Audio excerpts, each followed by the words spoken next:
under the guise of acting in our best interests, we have allowed our servants, our employees, the public trustees to whom we have granted power, to pillage and plunder this earth and all the peoples upon this earth.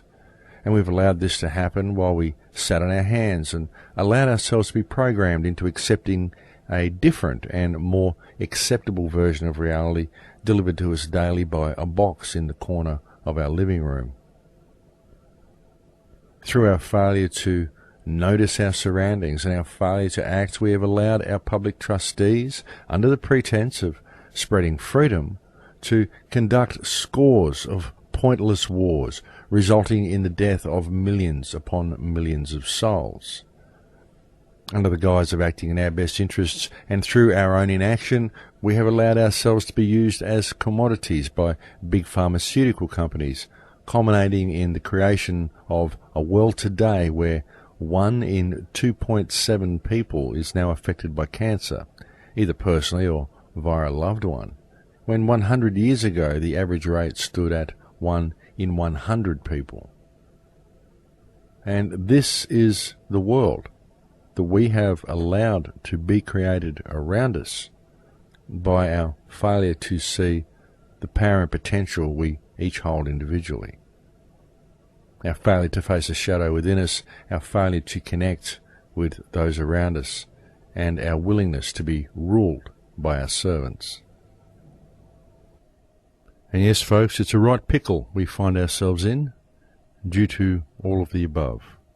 And so I really do believe it's about time we stood up collectively to address the situation. And this is part of what my road trip to James Price Point is all about, to stand up with the Ngumbal people and attempt to stop the gas hub that is being built there at the mouth of the Rainbow Serpent.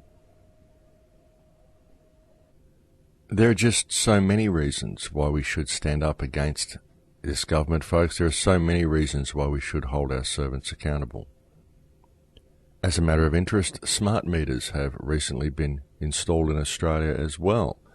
And some of the readings people have been getting from these meters have been up to 300% what their actual bill is. There's an interesting article on the Crow House you might want to look at regarding this as well. And yet the government insists on these smart meters, and this is yet another reason why we should be standing up against the actions of our government.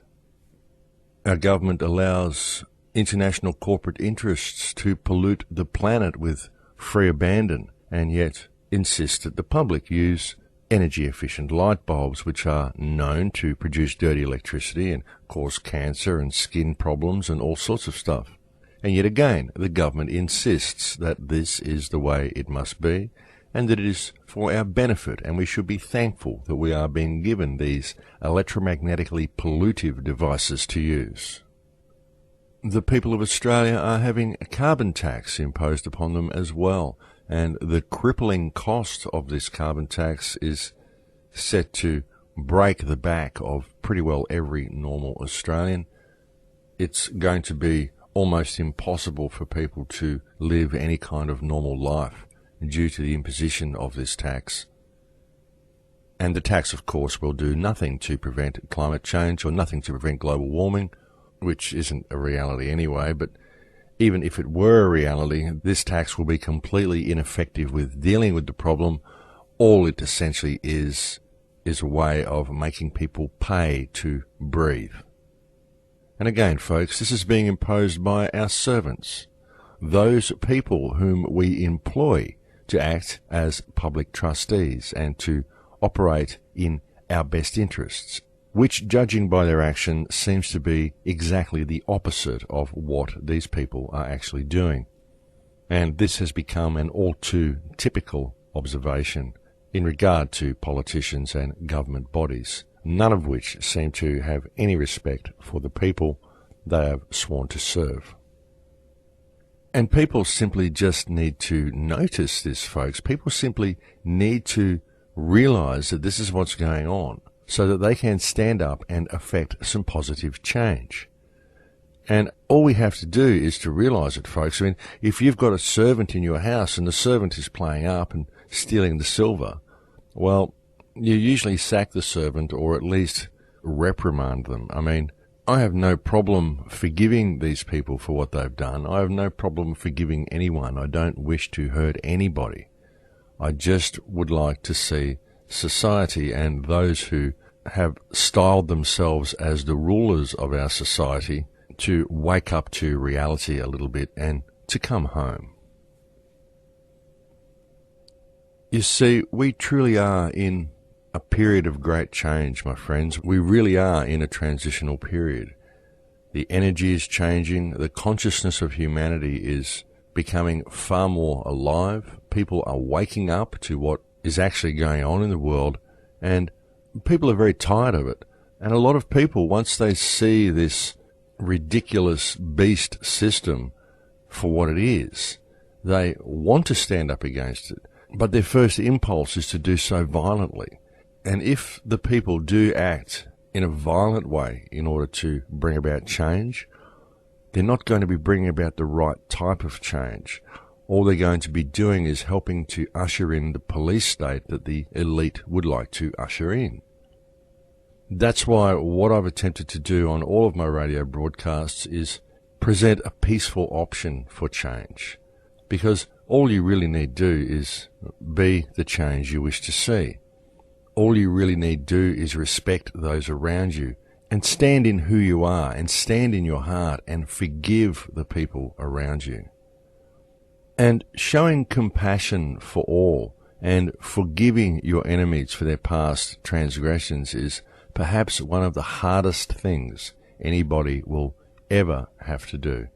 It's one of the hardest obstacles you will ever face, and yet it is one of the most freeing things you could ever do.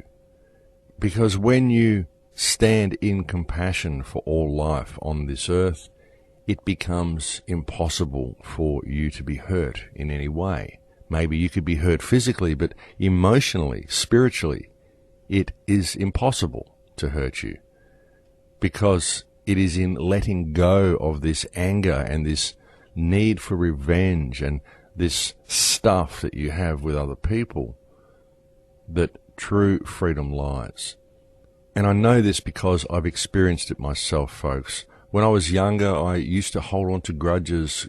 I would let them build up inside me, and they would remain there as part of my consciousness, like a festering sore in the back of my mind. And it wasn't until I realized that everybody's perspective is valid, and that any actions that people have done, which I have perceived to be bad, have been carried out by them due to their misconception of reality, and it is the misconception that they've been trained to have by the society itself. And I realized that what I had to do was forgive these people for their past actions, that it didn't matter what people had done in the past. What mattered was what people do from this point forward. What matters is what I do from this point forward and what I feel from this point forward.